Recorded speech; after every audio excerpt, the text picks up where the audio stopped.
Ahojte, toto je druhá časť videa. Takže ak ste nevideli prvú časť, bežte si ju pozrieť a potom sa vráte sem, ak chcete. Prvá časť je vlastne taký môj príbeh a všetko z toho zdravotného hľadiska. A v tejto časti budú také príbehy sklamania a skúsenosti s doktormi. Obávam sa trošku vôbec zdieľať túto časť a všetky tieto príbehy, ale myslím to vážne, keď hovorím, že nechcem nikomu spraviť zle. Je to proste len... Chápete, toto je YouTube, je to proste moja skúsenosť, chcem sa s tým podeliť. Takže, hej, užite si to teda. Ja chcem iba povedať také moje zážitky, že verím, že v tom nie som sama. Takže, aby sa niekto necítil sám, že stalo sa to len vám. Neurologička ma poslala na rentgen, lebo som mala mať niečo na platničkách alebo krížoch, neviem. Potom som sa neskôr dozvedela, že to, čo tam malo byť, by rentgen ani neukázal. A vlastne išla som na magnetickú rezonanciu do Trenčína. Tam mi zobrali kostrč a potom som išla na magnetickú rezonanciu do Žiliny a tam mi zobrali vyššiu časť, takže kostrč nevideli. Lenže keďže v Žiline máme známych, tak si pozreli aj CDčko z toho Trenčína. A vlastne radiológovia mi povedali, že mám tu kostrč ostrú, že im to prípada, ako keby som sedela na nožíku. Že mne tam musí len tako zblížiť. Konečne niekto, kto ma neposielal na psychiatriu, ako napríklad v Banskej Bystrici, na neurológii. Takže proste verila som im, nevyznajú sa. Jediný, kto si myslel, že by sa to malo operovať a niečo spraviť s tým ostrým koncom, boli radiológovia, čo mi moc nepomôže.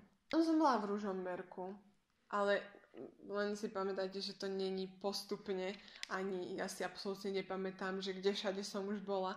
Toto sú len také zážitky, čo vo mne ostali, takže si na to spomínam.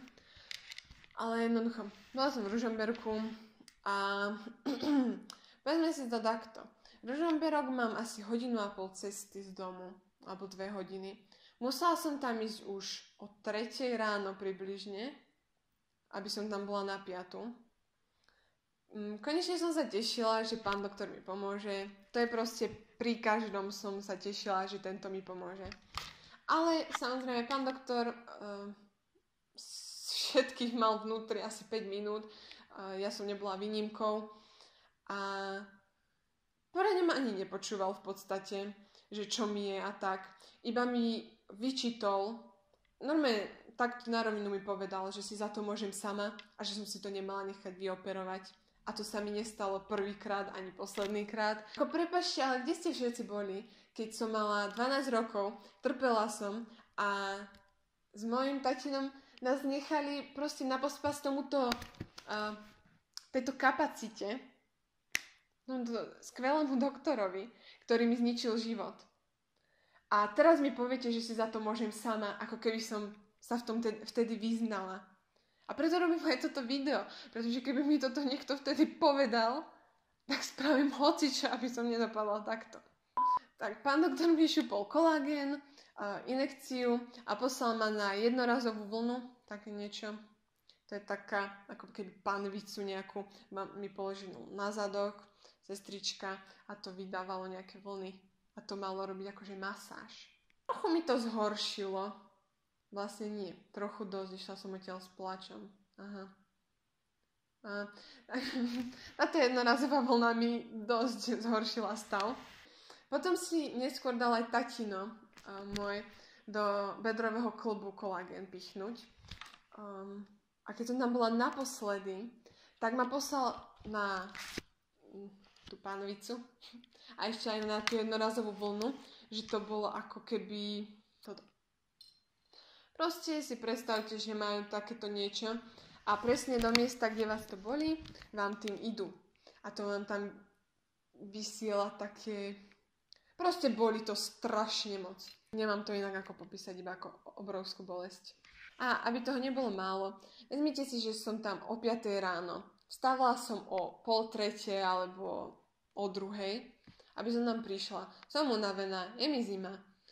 A proste nerozmýšľam. A ešte mám prispatý mozog. A samozrejme obrali nás o 40 eur alebo 20. Platili sme za nejaké lieky, čo dal tatinovi, za tú moju kolagénovú injekciu a vypýtala si asi o 30 eur viac alebo takto, ako sme mali platiť. A nám to absolútne nedošlo. Doma sme prišli ešte na to, že nám dala bloček úplne z nejakého dňa, ktorý som tam ešte ani nechodila a bol z nejakej lekárne. Som čakala na tú jednorazovú vlnu. Nejaký chalan sedel vedľa mňa v čakárni a že tiež ide od toho doktora a proste dal mu tie isté lieky ako môjmu tatinovi, ale vypýtali si za ne o 20 eur viacej. Z tej jednorazovej už čo mi robili takto tou tyčkou, tak odtiaľ som išla fakt s pláčom, to som nedávala, to som bola asi 3 týždne na tom strašne zle. Takže už som tam nešla. Dobre, potom som bola u pána doktora v Martine, ten už ani neviem, čo bol zač, či bol chirurg, ortopéd alebo tak. A to bolo viac menej cez známosť. A Martin mám tiež 1,5 hodiny, nie, 2 hodiny? Hodinu cesty. Som dosť zlá v týchto odhadoch časov, ale proste je to ďaleko, hej. A ten prvý deň na mňa zabudol, takže sestrička ma poslala na rentgen, lebo to je akože úplne normálne, že určite on bude potrebovať rentgen. A si vezmite, že išla som na rentgen, tam sa so mnou tá, čo to ovládala ten rentgen, ešte hádala, bola ku mne úplne protivná. Môžem byť tehotná. A hovorí mi, že nie, nemôžem. A že bla bla bla bla bla a ja, že nemôžem byť tehotná. A potom ešte vyšiel nejaký chlapík, ako by to už nestačilo, išiel na obed a vraví mi, že ako to môžem vedieť. Sediam, no lebo viem. A proste úplne bol arogantný, hnusný, ona tiež. Odišiel na ten obed. Potom ona sa nechala teda presvedčiť, že nemôžem byť tehotná. A spravila mi ten rentgen. Na 3-krát to rentgenovala proste. Ešte mi potom povedala, že ako si zle to tu je vidno. Môžete ísť. Tak som odišla. Na druhý deň som tam prišla znovu. Ten doktor bol naštvaný, že ten rentgen je zlý, pretože tam nič nie je vidno. A ja som povedala, že ale to aj tak netreba, lebo má magnetickú rezonanciu. On musel ísť naštvaný na ten rentgen. Tomu chlapíkovi teraz, čo tam bol, nadal a povedal mu, nech to spraví poriadne. Potom sa ma snažil fotiť teda, akože tým rentgenom. A nešlo mu to. Tak išiel za tým doktorom a za 10 minút, čo som tam ja ležala a mrzla, prišiel, že môžem ísť, že to netreba. Že na tej magnetickej to je vidno dobre. No. A potom, aká bola skúsenosť s týmto doktorom, prišla som tam, povedala som mu aj o tej ostrosti a tak. A povedal mi niečo v zmysle, to povedal, že to máš ostré a že ťa to nám pichá a vy ste tomu uverili. A je to úplná blbosť. A čo čakáte teraz odo mňa, že ja s tým spravím? Môžeme dať obstreky. A ja už slzy v očiach, lebo proste aký bol hnusný a nechcem obstreky. A pozerám sa na tačina, že ja nechcem a vravím, že ja nechcem obstreky. Tak úplne naštvaný. Šťukal do klávesnice, niekto mu aj zavolal, dopísal, vytlačil. Chcete tie obstreky, či nie? Nie. Podal mi papier, ani nepovedal dovidenia a boli sme vybavení. Dobre, toto je také nepríjemné, ale v Banskej Bystrici sa mi snažil robiť vyšetrenie cez konečník. A povedzme len, že sa nikam týmto nedostal, iba mi viacej ublížil. No. A potom v Zlíne chcel spraviť toto vyšetrenie tiež, takže mi dal obstrek, aby ho mohol spraviť. A vlastne to mi už po 20 minútach prestalo účinkovať a bolo ma to potom ešte viac. A dôvod, ale prečo hovorím aj takúto nepríjemnú informáciu, je preto, že mám pocit, že ľudia sú takí, neviem, kostrž je tiež nejaká tabu téma na Slovensku, aj všade. Mám pocit, že keď o tom rozprávam, tak všetci sa cítia nepríjemne. Lenže ja už po toľkých rokoch mne to príde úplne normálne a už úprimne toľkí doktori sa dívali na tú kostrž, že mne to príde úplne v pohode o tom rozprávať. Takže vám hovorím aj toto, aby ste sa necítili nepríjemne a je to úplne normálne. Bola som v Bratislave, neviem po koľkátýkrát, v neurologickej klinike, nejakej súkromnej. A takto. Povedzme, pán doktor zobral skoro 200 € za nejaké lieky a všetko a dal mi lyriku. Väčšina z vás asi vie, čo to je. A povedal mi vlastne, že to len môj mozog už nevie, ako sa má cítiť tá kostrč, to miesto, keď neboli. A že proste tieto lieky iba tak oblbnú tú časť mozgu. Čo je úplná blbosť, keď sa nad tým zamyslíte, pretože aké lieky oblbnú len jednu časť mozgu, neviem. Takže mám začať malými dávkami a potom pridávať. Tak povedzme, mala som si to dať na večer. Dala som si to večer, jednu. Na druhý deň som si dala tiež jednu, aj napriek tomu, že mi tatino povedal, že si to nemám dávať. Bola som ako opitá. Nemohla som povedať jednu súvislú vetu. Stále by som len spala. Strašne mi bolo navracanie, točila sa mi hlava, nemohla som chodiť poriadne.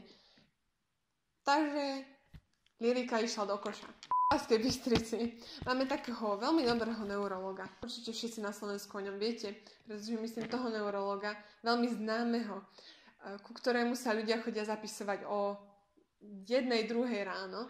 A čakajú pred nemocnicou, kým sa otvorí a potom čakajú, kým sestrička vyloží čísla. A chodí k nemu moja sestra a tatino. Takže keď tam bol tatino, tak sa na mňa opýtal, pretože niekto ma poslal aj na ambulanciu chronickej bolesti, ale tam vás nevezmú, pokiaľ nemáte už nejakú históriu s liekmi od bolesti a tým, že mne len zaťažujú žalúdok a nezaberajú mi na nič, ja ich nejem. Takže sa ho proste opýtal, že čo by on povedal, pretože on deti neberie a aj napriek tomu, že proste už som ako dospelá, tak keby sa niečo stane, proste nemôže, chápete? Takže tatino sa ho na mňa opýtal a on mu povedal: pán Sadecký, ak nechcete mať závisláka, tak jej to nedávajte. Takže ďakujem. Lieky pre mňa nič. Ešte po tej ciste vlastne sa mi stalo, že v Povazkej som bola u ortopeda a poslal ma 2-krát na sono a nevedel rozoznať, či to je ešte kúsok cisty alebo čo to tam je. Takže po tom druhom sone zobral, prepáčte, ak vám niekomu by vás zle zihiela tak, ale fakt akože takú riadne hrubú, veľkú ihlu a proste mi ju tam iba zaboril, úplne bez citu. A tak sa mi tam ňou špáral a snažil sa niečo vyťahnuť, že ak tam je tá cista, tak by niečo išlo. A samozrejme nič nešlo. A ja som to teda nevidela, ja som to iba poriadne cítila, ale môjmu tatinovi bolo zle, keď to videl. Takže asi také pekné to bolo. Až teraz niekedy vlastne som začala chodiť na fyzioterapiu do Žiliny. A to mi relatívne pomohlo, ale nebolo to cvičenie, ktoré ja potrebujem a proste niekto ma mal na tú fyzioterapiu poslať už predtým. A nie len na elektriku a rehabilitácie, ktoré sú v nemocnici, pretože tam s vami nerobia, čo potrebujete, ale iba to proste, čo vedia a tak klasiky, čo dávajú všetkým. A mne to len viac blížilo. Ale odtiaľto som sa vlastne posunula do Starej Ľubovne k fyzioterapeutovi. Neviem, či jeho menu môžem povedať, ale radšej nie, ale on je strašne skvelý. Akože naozaj on mi veľmi sa mi snaží pomôcť a vidím, že vie, o čom hovorí. Takže uvidíme, ako toto pôjde. To môj fyzioterapeut povedal jednu vec a viacej veci, čo úplne žasnem, že fakt je to pravda. Ale v podstate to, že ja som čakala, že títo doktori všetci mi pomôžu, každé toto je to sklamanie, otupilo ešte vôbec moju vieru v to, že sa môžem uzdraviť, pretože úprimne som zabudla, aké to je, keď vás nič neboli. A zabudla som, aké to je normálne sedieť. Aký je život bez bolesti proste. A úprimne, už to prestalo, ale bála som sa uzdraviť, pretože si neviem predstaviť život bez bolesti. A znie to strašne hlúpo, ale proste nejakým spôsobom je tá bolesť pre mňa komfortná zóna, pretože to je to, na čo som zvyknutá. A neuveriteľne ma to obmedzuje v živote. Ja proste, neviem, niekedy si ľudia myslia, keď im poviem, že mám vyoperovanú kosť, že som na vozíku alebo tak. A nie som. Ja som úplne v poriadku so všetkým. Proste môžem robiť hoci čo len chcem. Jediné, čo ma obmedzuje, je bolesť. A ja sa teraz učím nenechať sa obmedzovať tou bolesťou. Že proste nenechám si ňou rozkazovať, lebo už mi tak zničila a obmedzila celý život, že naozaj ma to nebaví. Či ide o školu, cestovanie, aj proste úplne normálne veci. Strašne ma to obmedzuje. A nechcem to už dovoliť, proste už sa chcem uzdraviť a chcem žiť normálny život. A hlavne už si to nejak nebrať k srdcu, ale úprimne nerozumiem tomu, ako si môže vôbec dovoliť doktor, a toľkí doktori mi to povedali, že si za to môžem sama, že som si to nemala nechať vyoperovať, že oni to aj na 5 krát omrtvia a naprávajú, len aby to aspoň trošku pohli. A už to pomôže. A ja som hneď išla na operáciu a môžem si za to sama. To bolo také bolestivé počuť, ale no nič, s doktormi som to už vzdala, teraz chodím na túto fyzioterapiu a uvidím, ako to pôjde ďalej. Toto bolo len také, že naozaj, aby ste vedeli, že sa to neoplatí.